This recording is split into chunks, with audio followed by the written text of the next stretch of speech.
केंद्र सरकारनं काही शेती उत्पादनांच्या वर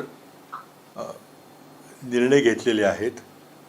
विशेषतः कांदा आणि बासमती राईस या दोन शेतीमालावरचा त्यांनी किमान निर्यात शुल्क मिनिमम एक्सपोर्ट प्राइस ही काढून टाकलेली आहे.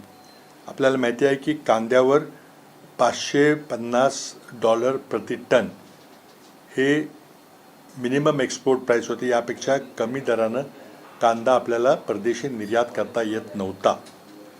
आणि बासमती तांदूळ जो आपल्याकडे इतकं महत्त्वाचं नाही, पण हरियाणामध्ये बासमती तांदळाचं खूप मोठं उत्पादन होतं. बासमती तांदळावर $950 प्रति टन हे मिनिमम एक्सपोर्ट प्राइस होती, MEP. ती केंद्र शासनाने दोन्हीही MEP काढून टाकलेले आहेत. त्याचबरोबर कांद्यावरचं निर्यात शुल्क 40%वरून 20%वर आणलेलं आहे. त्याच्या आधी काही वेळेपूर्वी कांदा हा प्रोहिबिटेड कॅटेगरी म्हणजे निर्यात करणं बंदी असणारं वस्तू होती आणि त्याला मुक्त कॅटेगरीमध्ये शिफ्ट केलं होतं. आता या सगळ्यामुळं कदाचित कांदा उत्पादकांना थोडा फायदा होईल. परंतु या निर्दयी सरकारनं लोकसभा निवडणुकीपूर्वी बऱ्याच वर्षाआधी कांदा निर्यातकांना चांगले दिवस येत असताना ही सगळी बंधनं घालून कांदा उत्पादक शेतकऱ्यांचा घात केला. आणि आता लोकसभेच्या निवडणुकीनंतर आणि विशेषतः हरियाणा आणि महाराष्ट्राच्या निवडणुकीच्या तोंडावर हे तात्पुरते काही निर्णय घेतलेले आहेत. त्यामध्ये किमान निर्यात शुल्क काढून टाकलेलं आहे आणि निर्यात शुल्क हे 40%वरून 20%वर आणलेलं आहे. माझा केंद्र सरकारला आणि राज्य सरकारला सवाल आहे की केंद्र सरकारच्या या कृषी उत्पादन विषयक चुकीच्या, अन्यायकारक आणि निर्दयी धोरणामुळं आज देशात अनेक शेतकरी आत्महत्या करतात. त्यापैकी 37% शेतकरी आपल्या महाराष्ट्रातले आहेत. महाराष्ट्रातील लोकसंख्या सरासरी देशाच्या लोकसंख्येच्या 10% आहे. परंतु 10% ऐवजी जर 37% म्हणजे चौपट मोठ्या संख्येनं शेतकरी आत्महत्या करत असतील तर याला फक्त केंद्र सरकार आणि महाराष्ट्र सरकार सर्वस्वी जबाबदार आहे. आता निवडणुकीमध्ये पराभव झाल्यानंतर आणि महाराष्ट्राच्या विधानसभेच्या निवडणुकीमध्ये दारुण पराभव डोळ्यासमोर दिसत असताना आणि हरियाणा हे एक बासमती तांदळाचं एक मोठं उत्पादन करणारं राज्य आहे. हरियाणा निवडणुकीमध्ये काही हाताला लागावं म्हणून काल केंद्र सरकारनं हे निर्णय घेतलेले आहेत. हे संपूर्णपणे राजकीय निर्णय आहेत. हे वेळेवर घेतले असते तर शेतकरी वाचले असते, शेतकऱ्यांच्या खिशात काही 4 पैसे गेले असते. पण नरेंद्र मोदी, शेतकऱ्यांच्या आंदोलकांनी 3 कृषी विधेयकं त्यांना परत घ्यायला लावली. त्यांचा जो आंतरराष्ट्रीय पातळीवर अपमान झाला त्याचा बदला घेत आहेत. त्याचा सूड महाराष्ट्राच्या शेतकऱ्यांच्यावर उगवत आहेत. आता निवडणूक आलेली आहे आणि यापूर्वी आपल्याला माहिती आहे की राज्याचे एक उपमुख्यमंत्री म्हटले की कांद्याच्या बाबतीत आमची चूक झाली म्हणून आम्हाला फटका बसला. केंद्र सरकारनं जेव्हा एक चुकीचे निर्णय घेतले होते की शेतकऱ्याची मुलं म्हणणारे मुख्यमंत्री आणि उपमुख्यमंत्री आणि 4 ओळीचं पत्र देखील केंद्राला लिहिलं नाही की हे आमच्या कांदा उत्पादक शेतकऱ्यावर अन्यायकारक निर्णय कृपा करून घेऊ नका. आज आंतरराष्ट्रीय बाजारपेठेमध्ये कांद्याचा दर 250-300 रुपये किलो असताना तुम्ही महाराष्ट्राच्या कांदा उत्पादक शेतकऱ्यांच्यावर 40% निर्यात कर लावून आणि $550 प्रति टन हे किमान निर्यात मूल्य लावून तुम्ही दर पाडले आणि शहरी कन्झ्युमर असतील किंवा काही व्यापाऱ्यांना फायदा देण्याकरता तुम्ही हे निर्णय घेतले. महाराष्ट्रातले शेतकऱ्यांनी तुमचा लोकसभेमध्ये दणदणीत पराभव केलेला आहे आणि आता विधानसभेला सुद्धा ते सोडणार नाहीत. सोयाबीनचं पीक काढायला आलेलं आहे. सोयाबीनचे दर आज MSPच्या पातळीवर देखील लोकांना मिळत नाहीत. आपण मला वाटतं आठवा की 2013 साली तत्कालीन विरोधी पक्षनेते देवेंद्र फडणवीस आणि त्यांचे कृषी तज्ज्ञ, भारतीय जनता पक्षाचे कृषी तज्ज्ञ पाशा पटेल यांनी दौरे काढून 2013 मध्ये सोयाबीनला किमान 6,000 रुपये मूल्य द्या अशी मागणी केली होती. आज हे दोन्ही दिग्गज नेते या सोयाबीनच्या किमती 4,546च्या खाली आहेत. MSP देखील आज कुणी देत नाही. आता तुम्ही तोंड लपून कुठं बसलाय? महाराष्ट्राचे शेतकरी, सोयाबीन उत्पादक शेतकरी, आज तुम्हाला प्रश्न विचारतोय की तुम्ही शेतकऱ्यांच्या बाबतीत असे अन्यायकारक निर्णय का घेताय? आणि मग शेतकऱ्यांनी तुमचा पराभव केला तर ते आता पराभवाची कारणं शोधताय. कापूस उत्पादक शेतकरी असेल, सोयाबीन उत्पादक शेतकरी असेल, कांदा उत्पादक शेतकरी असेल, तांदळाच्या बाबतीत ऊसावर निर्यात बंदी, मोलासेसवर निर्यात बंदी, गव्हावर निर्यात बंदी, तांदळावर निर्यात बंदी, कांद्यावर निर्यात बंदी. कसलं सरकार आहे? मला वाटतं की या सरकारला या मोदींच्या केंद्र सरकारच्या चुकीच्या धोरणाचं आणि महाराष्ट्र सरकारचे मंत्री, मुख्यमंत्री, उपमुख्यमंत्री तोंडात मूग घालून गप्प बसले, त्याचं त्यांना शिक्षा भोगावी लागेल येत्या निवडणुकीमध्ये. आणि मी काँग्रेस पक्षाच्या वतीनं या चुकीच्या धोरणाचा एकंदरीतच तीव्र असा निषेध करतो. सर, तुम्ही म्हणताय की हे तात्पुरते निर्णय आहे. आणखीन एक दुसरं घेऊ आणि याच विषयात की तुम्ही म्हणताय की तात्पुरते निर्णय आहे, तर तुम्हाला असं वाटतं का की या निवडणुका आटपल्या की त्यानंतर सरकार पुन्हा हे सगळे निर्णय लागू करते? आता ते मला माहीत नाही. पहिल्यांदा सरकारने हे निर्णय त्यांनी मुळातच का लागू केले हे महाराष्ट्राच्या जनतेला सांगितलं पाहिजे. या निर्णयामुळं कांदा उत्पादक शेतकरी उद्ध्वस्त झालेला आहे का नाही, आणि हे तुम्ही निर्णय का घेतले त्याचा तुम्हाला फटका बसणार होताच, तो बसलेला आहे. आणि त्यामुळे पहिल्यांदा तुम्ही पुढं काय करणारे सांगण्याच्या ऐवजी हे निर्णय तुम्ही का घेतले, फक्त शेतकऱ्यांच्यावर सूड घ्यायचा होता या भावनेतून घेतले असा आमचा आरोप आहे. त्यामुळं ते आता तुम्ही सवलती दिल्या असतील, पुन्हा त्या सवलती बसवतील का नाही हे सांगणं अवघड आहे. कारण त्यांनी मुळातच असे अन्यायकारक निर्णय का घेतले, कोणाचा फायदा त्यातून झाला, त्यामध्ये गुजरातच्या शेतकऱ्यांचा काही फायदा झाला का, तेल उत्पादक शेतकऱ्यांचा झाला का, हे सांगितलं पाहिजे. यावर खरं म्हणजे महाराष्ट्राचे शेतकरी आज तुम्हाला विचारतायत की तुम्ही असे अन्यायकारक शेतकरी, विशेषतः कांदा उत्पादक शेतकऱ्यांच्या बाबतीमध्ये, सोयाबीन उत्पादक शेतकऱ्यांच्या बाबतीमध्ये, ऊस उत्पादक शेतकऱ्यांच्या बाबतीमध्ये दर नियंत्रित ठेवण्याकरता तुम्ही शेतकऱ्याचा बळी देताय. आज महाराष्ट्रामध्ये 37% देशाच्या एकूण शेतकरी आत्महत्यापैकी 37% आत्महत्या या महाराष्ट्रात होत आहेत. हे अमित शहा यांच्या नॅशनल क्राईम रेकॉर्ड ब्युरोचे आकडे आहेत, आमचे नाहीत. हाच घ्या ना, हाच घ्या.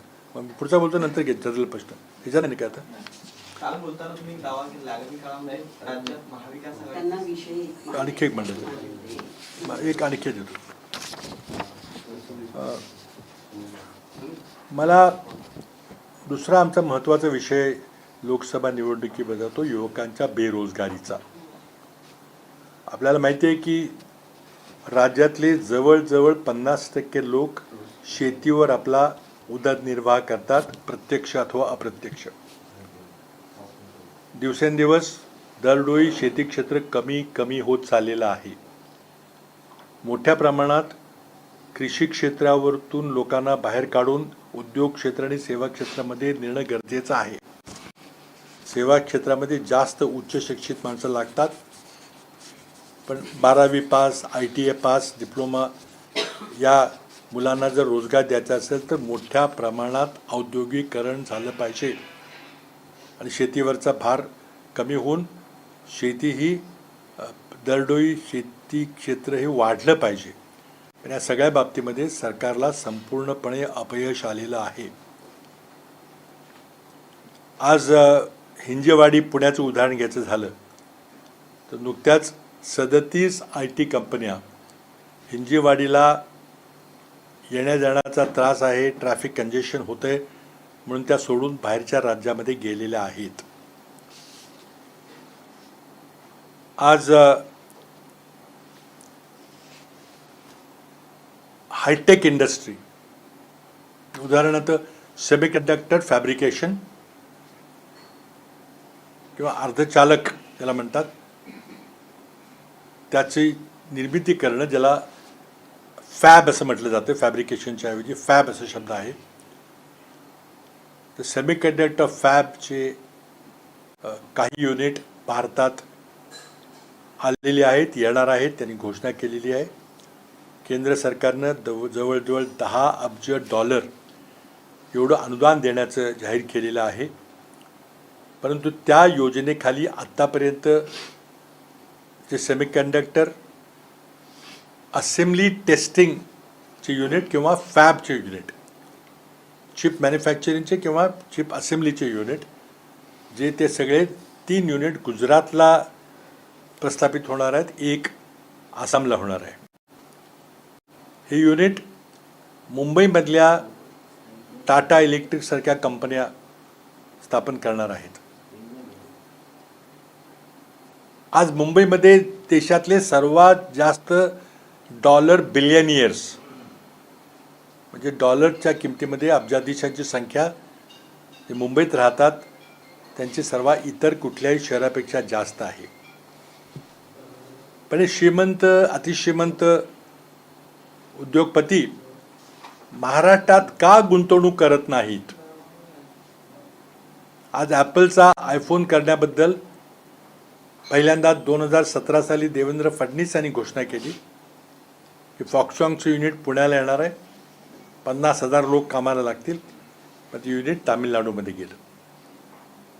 नुकत्याच काही दिवसापूर्वी टाटा इलेक्ट्रिकनी आणखीन एक ॲपल फोन मॅन्युफॅक्चर करण्याचं युनिट स्थापन करण्याचा निर्णय घेतला, पण ते युनिट तामिळनाडूमधल्या होसूरला येणार आहे, जिथं 55,000 लोकांची एम्प्लॉयमेंट कॅपेबिलिटी आहे, जिथं 55,000 लोकांना नवीन रोजगार निर्माण होणार आहे तामिळनाडूच्या होसूरमध्ये. आज ॲपल कंपनीचे जे सब कॉन्ट्रॅक्टर्स आहेत त्यातले 4 मोठे सब कॉन्ट्रॅक्टर्स भारतात ॲपलचा आयफोन हा मोबाईल फोन तयार करतात. त्यातले 2 युनिट तामिळनाडूमध्ये आहेत, एक कर्नाटकमध्ये आहे, एक हैदराबादमध्ये आहे. महाराष्ट्रात एकही युनिट नाही आहे. पीयूष गोयल केंद्रीय उद्योग आणि व्यापार मंत्री यांनी घोषणा केली होती, ते मुंबईचेच आहेत, तिथूनच निवडून आलेले आहेत, की 2023 साली महाराष्ट्रामध्ये आयफोन निर्माण करण्याचा कारखाना येईल आणि एकूण भारतात तयार होणाऱ्या आयफोनपैकी 55% आयफोन हे महाराष्ट्रात तयार होतील. 0 एकही आयफोनची फॅक्टरी महाराष्ट्रात आलेली नाही. याला कोण जबाबदार आहे?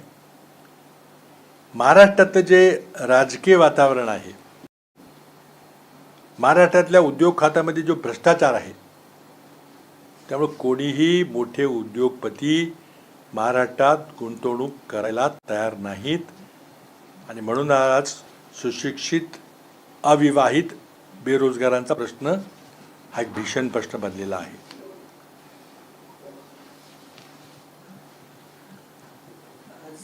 सेमीकंडक्टर्सची गुंतवणूक आपल्या भारतात झाली पाहिजे, पण ती झालेली नाही.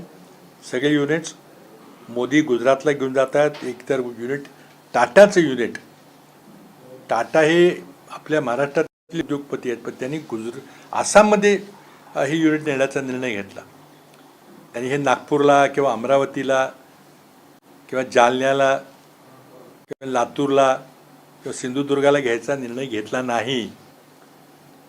मला वाटतं की महाराष्ट्राच्या युवकांना माझी विनंती आहे की तुम्ही याचा अभ्यास करा आणि हे जे प्रचंड मोठ्या प्रमाणात राज्य सरकारचं अपयश आहे त्यांना कुठेतरी जाब विचारा. तसंच वेदांत फॉक्सकॉनचा प्रोजेक्ट हा तळेगावला येणार होता पुण्यात. तिथले लोक आले होते, मला स्वतः माहिती आहे. त्यांनी पुण्याची जागा बघितली, पुण्याला किती कॉलेजेस आहेत, किती शाळा आहेत, किती हॉस्पिटल आहेत, किती क्लब आहेत, किती पंचतारांकित हॉटेल आहेत. कारण आमच्या माणसांना तिथं एक चांगलं क्वालिटी लाईफ मिळावं म्हणून लोक येऊन गेले. पण त्याच वेळेला हा प्रकल्प नरेंद्र मोदींनी गुजरातला हायजॅक केला. पण गुजरातला यथायोग्य वातावरण नाही म्हणून तो फॉक्सकॉन वेदांताचा प्रकल्प आता संपूर्णपणे बारगळलेला आहे. तो देशातूनच निकाल गेलेला आहे. याला कोण जबाबदार आहे? मुख्यमंत्री सांगतात की आम्ही दरवर्षी डॅव्होसला जातो. स्वित्झर्लंडमधल्या डॅव्होसला जागतिक आर्थिक परिषद भरते, तिथं आमचे खूप मोठे करार होतात. पण ते सगळे करार मुंबईतल्या लोकांचेच किंवा मुंबईला मुख्यमंत्र्यांना भेटून गेलेले लोक असतात. अधिकारी तर सांगतात इथं करू नका, काही तिथं जाऊन आपण करार करू. खूप मोठा आकडा दिला जातो, 3 लाख कोटी, 4 लाख कोटी.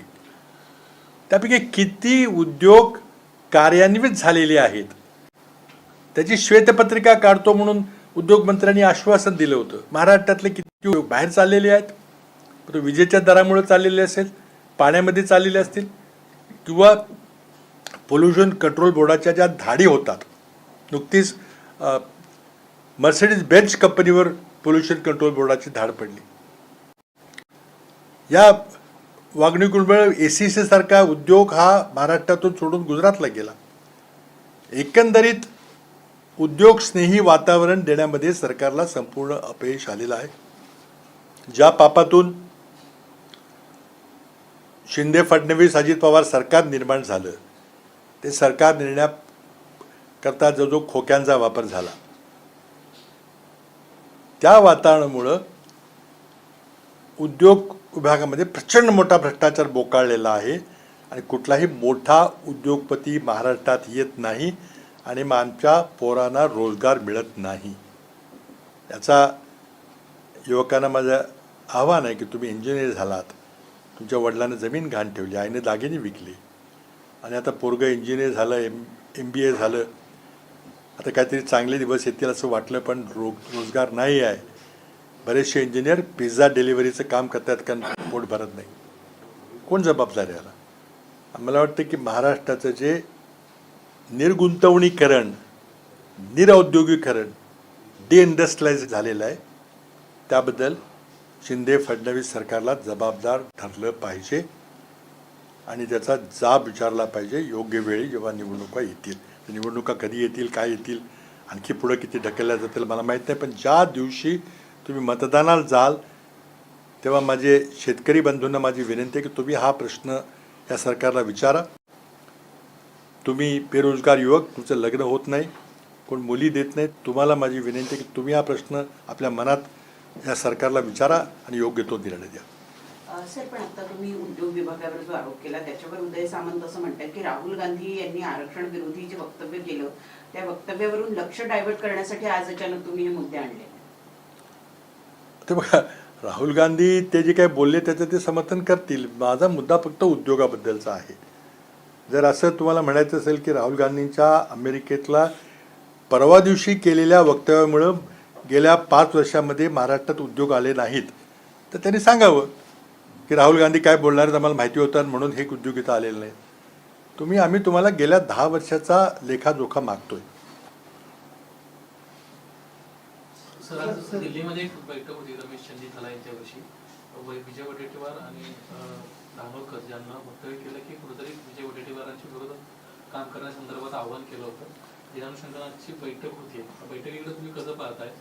खासदार आणि राज्याचे विरोधी पक्ष आमचे गोंदियाला गोपाळ अग्रवाल हे आमचे काँग्रेसचे सहकारी होते. ते काही काळ भाजपमध्ये गेले, त्यांना पश्चाताप झाला, ते पुन्हा स्वग्रही परत आले. त्याचा एक मोठा मेळावा काल गोंदियाला होता.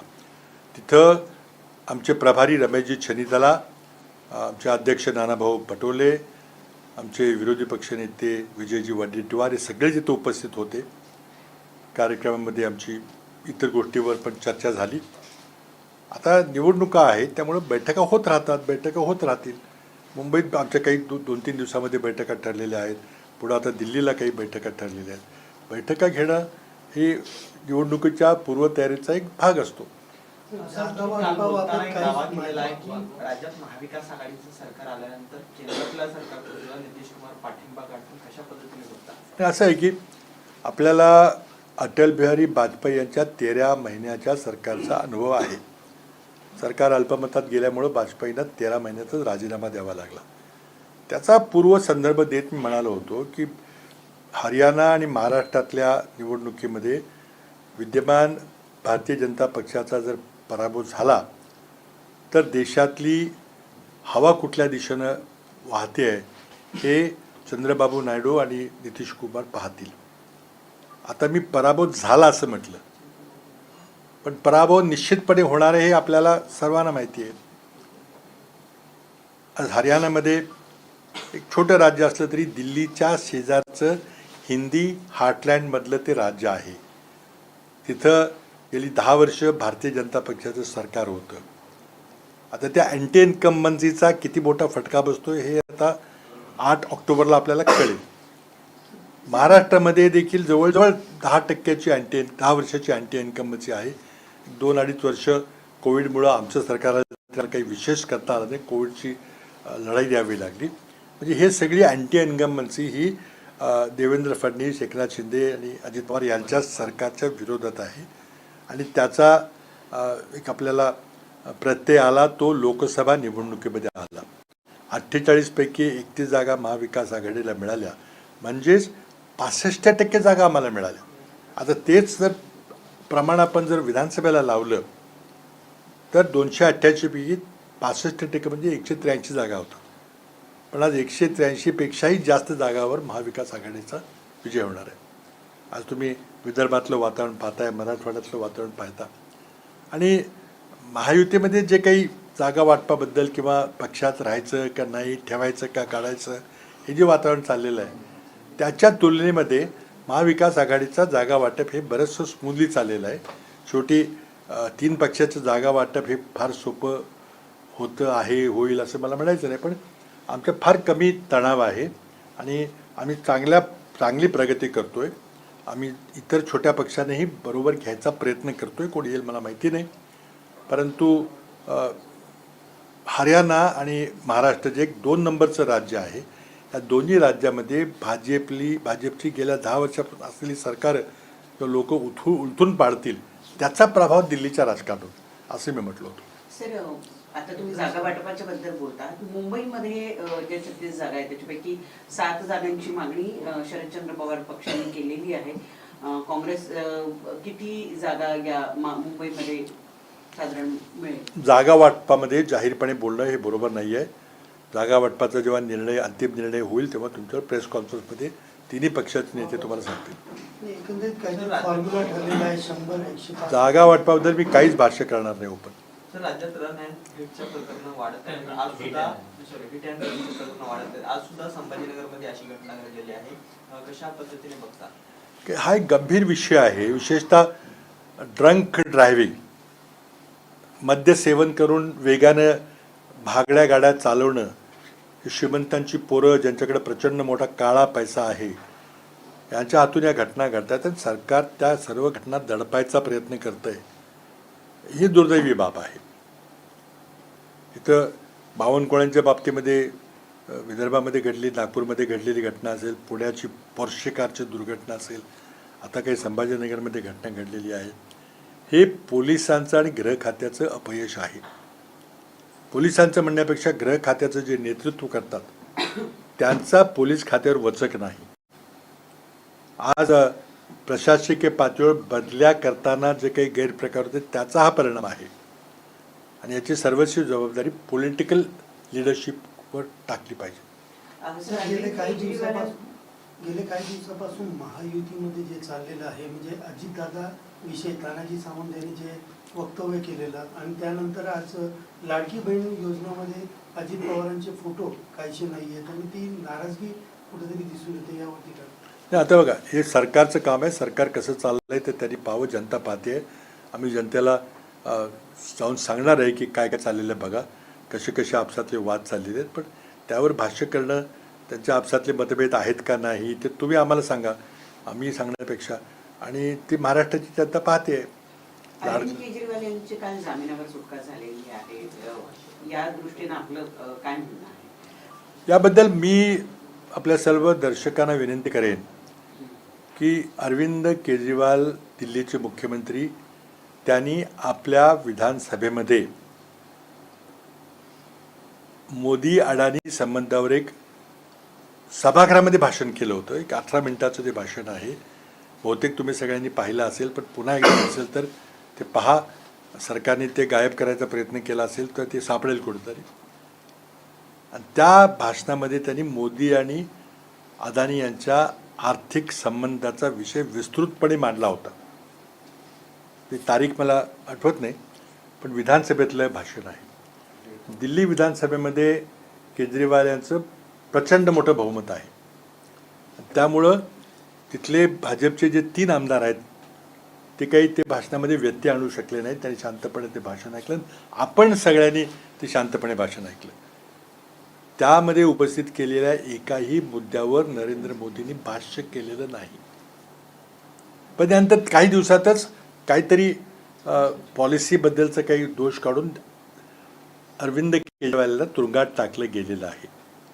माझा स्पष्ट आरोप आहे की अरविंद केजरीवालांनी आपल्या विधानसभेच्या भाषणामध्ये मोदी आणि अदानींच्या संबंधामध्ये जे भाष्य केलेलं आहे त्याचा थेट परिणाम एका दिल्लीच्या लोकप्रिय मुख्यमंत्र्याला तुरुंगात टाकण्यामध्ये, मला वाटतं ते 5-7 महिन्यापासून तुरुंगात होते. आता सुप्रीम कोर्टाने त्यांना बेल दिलेला आहे.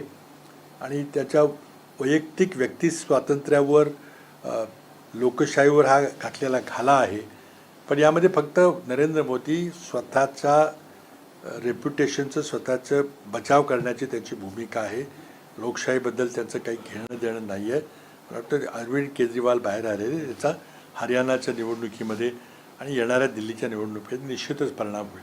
सर, हिंदी में बता दीजिए, प्याज और बासमती को लेकर बाकी सब हो गया तो एक लास्ट में ज्या पद्धतीने कायद्यांचा वापर केजरीवालांच्या बाबतीत केला, कोर्टानं केजरीवालांच्या बाबतीमध्ये कायद्याचा वापर करण्यात आला, कोर्टानं ताशेरे ओढले. प्रत्येकाला आतापर्यंत ज्यांना ज्यांना जामीन मिळाला त्या सगळ्या विषयांमध्ये कोर्टानं ताशेरे ओढलेले आहेत. कशा पद्धतीच्या चुकीच्या कारवाया झाल्या आणि कायद्याचा कसा गैरवापर करण्यात येतो. पुन्हा एकदा या नाही, पण संदर्भात ताशेरे ओढणं आणि निर्णय देण्यामध्ये फरक आहे.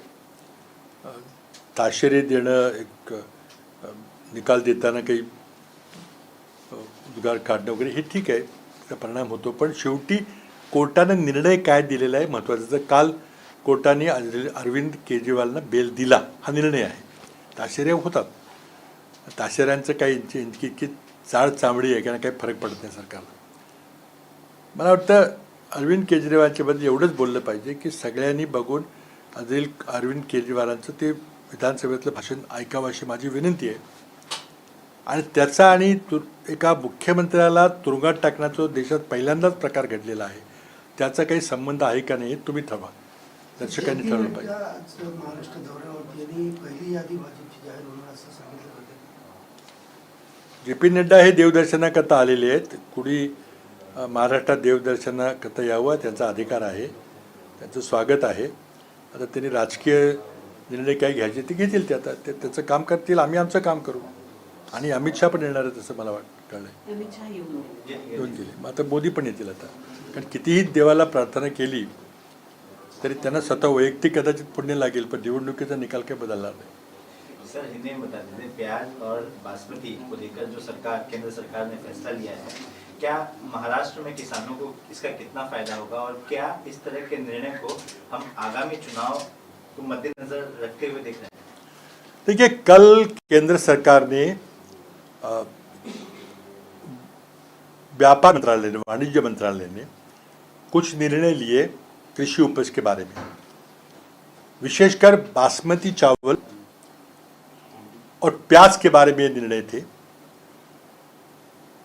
जो केंद्र सरकार ने निर्णय लिए उसमें से बासमती चावल के निर्यात पर जो 950 प्रति डॉलर ये मिनिमम एक्सपोर्ट प्राइस थी, यानी इससे कम कीमत में हम निर्यात नहीं कर सकते, इसको हटाया है. साथ ही में महाराष्ट्र के लिए जो प्याज उत्पादक किसान है, क्योंकि महाराष्ट्र में देश में सबसे ज़्यादा प्याज की उपज होती है, उस पर $550 प्रति टन का एक मिनिमम एक्सपोर्ट प्राइस था। इससे कम कीमत में आप निर्यात नहीं कर सकते। ये दोनों MEP हटाई गई है। साथ ही में प्याज पर जो 40% निर्यात शुल्क था उसको घटाकर 20% किया है। और आप जानते हैं कि कुछ दिन पहले प्याज का निर्यात जो एक रिस्ट्रिक्टेड कैटेगरी में था, जिस पर पूरी तरह पाबंदी थी, उसको हटाकर मुक्त कैटेगरी में, फ्री कैटेगरी में उसको तब्दील किया गया था। अब देखिए,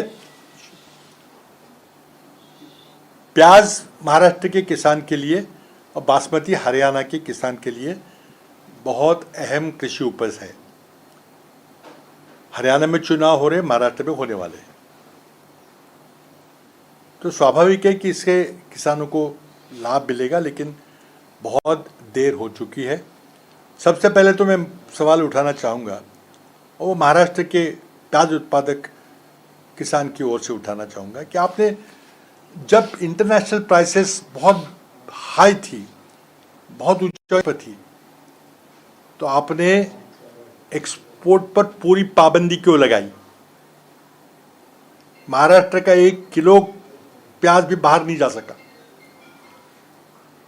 उसके बाद जब बहुत बड़ा आंदोलन हुआ तो आपने मिनिमम एक्सपोर्ट प्राइस लगाई $550 प्रति टन, जिससे कि निर्यात होना मुश्किल हो गया।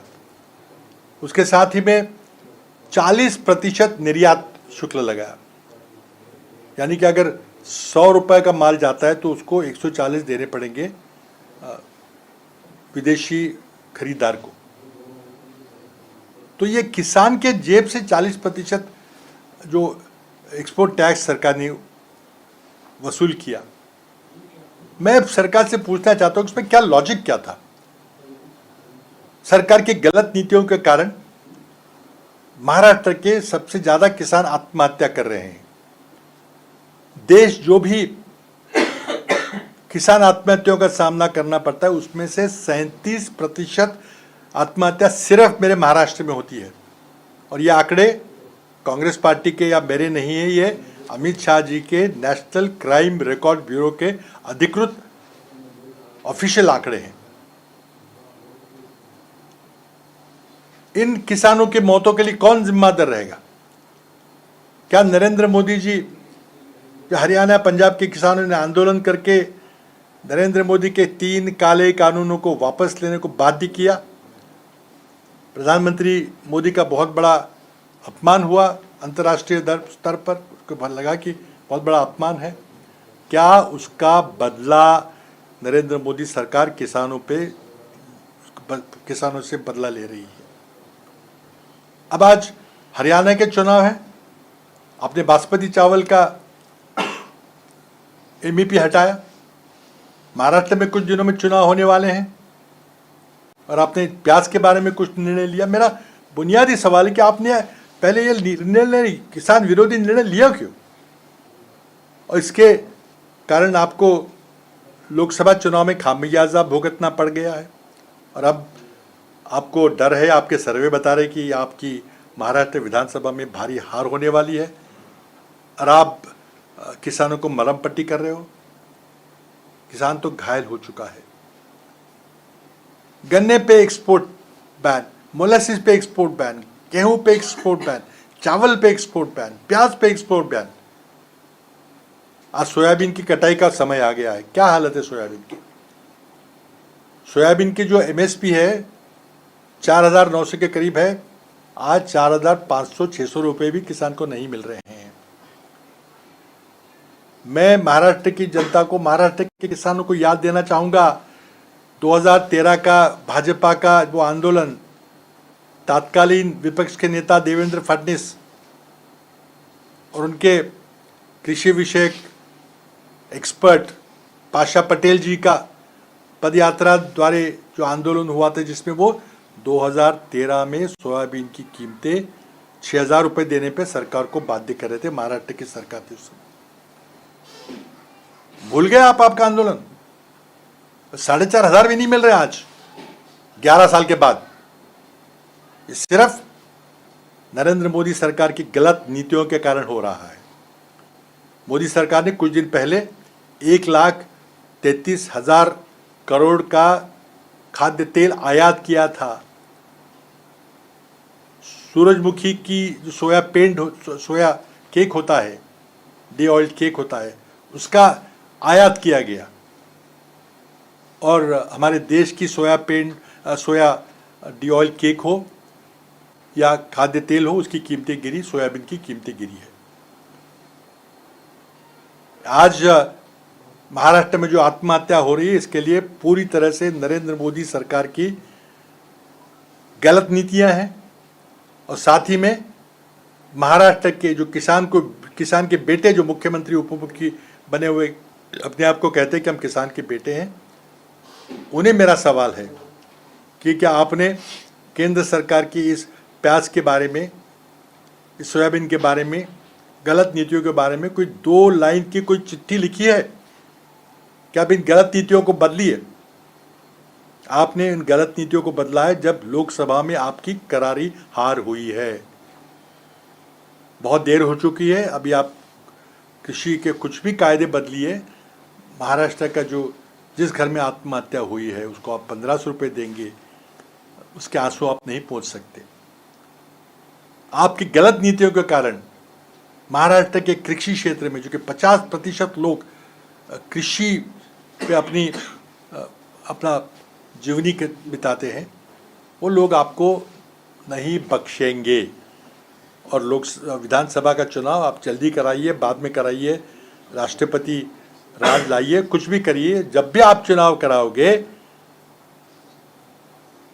आपकी हालत बेरोजगार युवा, आपकी हालत किसान, आपकी हालत महंगाई से त्रस्त हमारी भगिनियाँ, और साथ ही में भयंकर भ्रष्टाचार से पीड़ित पूरा प्रशासन और संविधान पे मंडराता हुआ खतरा, इन सब मुद्दों से आपकी करारी हार होने वाली है जब भी आप चुनाव कराइए। सर आप भी एक मुद्दा रख रहे हैं, सीमित मिनट। अरे थोड़ा तो लंबा करोगे। सर कई दावे ऐसे किए जा रहे हैं कि शिवसेना लोकसभा चुनाव के बाद जिस तरह का माहौल हुआ था कि मुस्लिम वोट उन्हें डाइवर्ट हुए थे, उनको मिले थे, इसके बाद मुंबई में भी कई पॉकेट्स में जो मुस्लिम पॉकेट्स हैं वहां पर वो क्लेम कर रहे हैं कि वो सीट्स उन्हें दी जाए, और उसको लेकर कांग्रेस और शिवसेना में रिफ्ट हो रही है। देखिए, कोई रिफ्ट नहीं हो रही है। रिफ्ट की बातें अगर भाजपा की ओर से फैलाई जा रही तो आप उसको आगे मत बढ़ाइए, उनको जो कहना है सीधा कहने दीजिए। देखिए, लोकसभा चुनाव में जिस तरह से नरेंद्र मोदी ने मुस्लिम समाज को प्रताड़ित किया था अपने वक्तव्यों से, जिस तरह से मॉब लिंचिंग की घटनाएं हो रही थी, ट्रेन से उतार के पीटा जा रहा था, मारा जा रहा था, मुस्लिम समाज ने तो मोदी को हराने के लिए, भाजपा को हराने के लिए और महायुति को हराने के लिए वोट किया है। महाविकास आघाड़ी का कैंडिडेट कौन है उसकी तरफ नहीं देखा उन्होंने। तो आप महाविकास आघाड़ी में ये पार्टी वो पार्टी, इसको मत मिला, ये मत करिए भेदभाव। महाविकास पूरी तरह से एक संघ बन के हम भारतीय जनता पार्टी के नेतृत्व में महायुति का उसको पराभूत करने के लिए तैयार है। और अभी अभी जातीय विश्लेषण करने से कोई फायदा नहीं होगा। लोगों ने मोदी जी को करारी हार दिलाई है। 183 का आप दावा कर रहे हैं? नहीं, मैंने तो सिर्फ एक तर्क दिया है, दावा तो नहीं कर रहा हूँ मैं। दावा तो करूँगा तो इससे ज़्यादा होगा, लेकिन मैंने तर्क ये दिया थी कि लोकसभा चुनाव में 48 में से 31% सीटें जीतना 65% सीटें जीतने का बराबर होता है। 65% होता है वो। अगर वही प्रतिशत का आंकड़ा अगर आप लगाएं तो 183 होता है। कोई मैंने दावा नहीं किया कि इतना कम दावा मत कराइए हमसे। दावा तो और होगा जब हमारा पूरा सीटों का बंटवारा होगा तब आपको बताएंगे। जैसे मैंने खुद लोकसभा चुनाव में कई पत्रों को जब मैंने साक्षात्कार दिया था, इंटरव्यू दिए थे, मैंने कहा था सारे के सारे प्रिंट में है, सारे के सारे वीडियो में है। और पवार साहब ने भी इस तरह बयान दिए थे। हमने कहा था कि महाविकास आघाड़ी की 32 सीटें आएगी। आपने देखा 31 सीटें आई। एक सीट के बारे में मेरी खुद की सीट बारे में हमारा अनुमान गलत रहा। सर, आपने एक कहा था कि महाराष्ट्र और हरियाणा का जब चुनाव का रिजल्ट आएगा तब चंद्रबाबू नायडू और नीतीश कुमार सरकार से बाहर हो जाएंगे, केंद्र सरकार से, और केंद्र सरकार कि मैंने तर्क जो दिया है, समझिए, मैंने तर्क दिया था कि अटल बिहारी वाजपेयी की सरकार भी 13 महीनों में ध्वस्त हो गई थी। यानी कि जब समर्थन नहीं रहता, जब एक कोलिशन गवर्नमेंट होती है तो ऐसी घटनाएं घटती है। आज दिल्ली में नरेंद्र मोदी जी एक कोलिशन सरकार चला रहे हैं। 2014 और 19 में उनके स्वयं उनके अपने बहुमत पे उनकी सिंगल पार्टी की सरकार थी और पार्टियों का समर्थन था, लेकिन उसकी आवश्यकता नहीं थी। लेकिन आज एक कोएलिशन गवर्नमेंट है, नीतीश कुमार जी और चंद्रबाबू नायडू के समर्थन के बिना सरकार नहीं टिक सकती। और मैंने ये तर्क दिया था कि जब हरियाणा और महाराष्ट्र में करारी हार होगी, महाराष्ट्र दूसरे नंबर का राज्य है और हरियाणा एक हिंदी हार्टलैंड स्टेट है, दोनों जगह पिछले 10 साल से भाजपा की सरकार रही है। महाराष्ट्र में 1-2 साल कोविड के साल अगर छोड़ दिए जाए तो जो हवा का रुख चंद्रबाबू नायडू जैसे और नीतीश बाबू जैसे दिग्गज नेता देखेंगे तो उनके सामने कोई और पर्याय नहीं रहेगा। और या तो भाजपा में विद्यमान प्रधानमंत्री को हटाकर कोई और प्रधानमंत्री बनाकर कोalition को चालू रखने की कोशिश हो सकती है, या शायद सरकार गिर सकती है, जैसे कि वाजपेयी सरकार 97-98 में जो गिरी थी 13 महीने के बाद। जेपी नड्डा जी मुंबई में हैं, कयास लगाए जा रहे हैं कि बीजेपी की लिस्ट जारी की जा सकती है या फिर कोई बड़े आगाज की जा सकती है। देखो, एक तो जेपी नड्डा के बारे में मेरी टिप्पणी और उनके राजनीतिक फैसलों के बारे में मुझे पूछने में कोई फ़ायदा नहीं होगा। मैं समझता हूँ कि अमित शाह भी मुंबई में गणपति दर्शन करने आए थे, नड्डा जी भी आए, उनका बहुत स्वागत है। आप कौन से मंदिर से कौन से गणपति की आशीर्वाद देंगे, महाराष्ट्र की जनता उनका स्वागत करेगी, लेकिन चुनावी मुकाबला तो डटकर होगा। और अगर आप सोचते हैं कि भगवान आपको शायद आशीर्वाद दे तो आपको शुभकामनाएं। सर, आपकी महाविकास आघाड़ी में सीट शेयरिंग को लेकर कई मतभेदों की बात सामने आई है, क्या सच्चाई है? देखिए, ये अफवाहें, फॉर्मूला अब तक, देखिए ये अफवाहें महायुति की तरफ से फीड की जा रही है। ठीक है, आप अगर उसको स्वीकार करें या ना करें, लेकिन मेरी गुजारिश है कि आप हार्ड फैक्ट्स पे न्यूज़ करिए, आप ऐसे अफवाहें पर मत करिए। महाविकास आघाड़ी का सीटों का बंटवारा बहुत स्मूथली चल रहा है। आपने कोई गलत बात कोई कही होगी। देखिए, कोई ये नहीं कह रहा है कि बहुत आसान होगा, बहुत सारे क्लेम होते हैं। इतना जब सरकार आने के चांस दिख रहे हैं तो बहुत ज़्यादा भीड़ होती है। कांग्रेस के पास बहुत ज़्यादा भीड़ है और मैं समझता हूँ कि एनसीपी और शिवसेना के पास भी बहुत ज़्यादा आवेदक होंगे, जो कि हवा का रुख देखते हुए होता है। अब जैसे मैं कल ही गोंदिया गया था, वहाँ पे एक हमारे बहुत सीनियर नेता गोपाल अग्रवाल जी, जो कांग्रेस के विधायक थे लेकिन कुछ दिन छोड़ के, कई सारे लोग छोड़ के गए थे, लगा कि शायद वहाँ पे बहुत लड्डू बटेंगे तो छोड़ के गए थे, लेकिन उनका वहाँ पे भ्रम निराश हुआ, उनको पश्चाताप हुआ, वापस आए। बहुत भारी एक रैली हुई थी। तो देखिए, लोग वापस आ रहे हैं और क्योंकि उनको नतीजा साफ दिख रहा है। आज भाजपा की केंद्र सरकार की चुनाव तारीख की घोषणा करने से भी वो कतरा रहे हैं। अब तक आपने देखा था 2009, 14 और 19 में हरियाणा और महाराष्ट्र के चुनाव एक ही दिन होते थे, साथ होते थे, लेकिन अब शायद उनमें बौखलाहट है, डर बैठ गया है कि हम चुनाव जीत नहीं रहे हैं। और इसी के लिए जैसे मैंने कहा कि कृषि उपज के बारे में अब निर्णय लिया है, बहुत देर हो गई है। अजित पवार ने पुणे की रैली में कहा कि दो समाज में द्वेष निर्माण हो रहा है, समाज में धर्म और धार्मिकता के नाम पर वातावरण खराब हो रहा है। देखिए, उन्होंने बहुत सही आकलन किया है। विशेषकर अगर मैं स्पेसिफिकली कहूँ अगर, तो एक तो हिंदू धर्म और मुस्लिम धर्म के बीच में तनाव पैदा करने की कोशिश किसने की, और विशेषकर लोकसभा चुनाव के दौरान जो सर्वोच्च स्तर से जो भाषण हुए वो किसने दिए? अजित पवार ने भी सुने, हमने भी सुने, आपने भी सुने। महाराष्ट्र में जो मराठा समाज और ओबीसी समाज में फूट डालने की कोशिश किसने की? देखिए, ये महाराष्ट्र का जो एक ताना बाना है, बहुजन समाज की जो संख्या महाराष्ट्र से, ये बिगाड़ने की कोशिश आप कर रहे हैं, चंद वोटों के लिए, सत्ता में कायम रहने के लिए कर रहे हैं। बहुत गलत बात है, और जिसका नतीजा आपको लोकसभा चुनाव में प्रधानमंत्री के वक्तव्य का नतीजा आपको भुगतना पड़ा। जो आपने 400 पार की बात की, उसका भुगतना पड़ा। और महाराष्ट्र में जो भाजपा के एक वरिष्ठ नेता ने जो मराठा समाज और ओबीसी समाज ने जो टकराव पैदा करने की कोशिश की है, अगर अजित पवार अपने आप से प्रामाणिकता से अगर ये मानते हैं कि ऐसे हो रहा है तो उसके कुछ फैसला करें। उसी युति में तो कुछ मैं वही कह रहा हूँ। चलो, थैंक यू।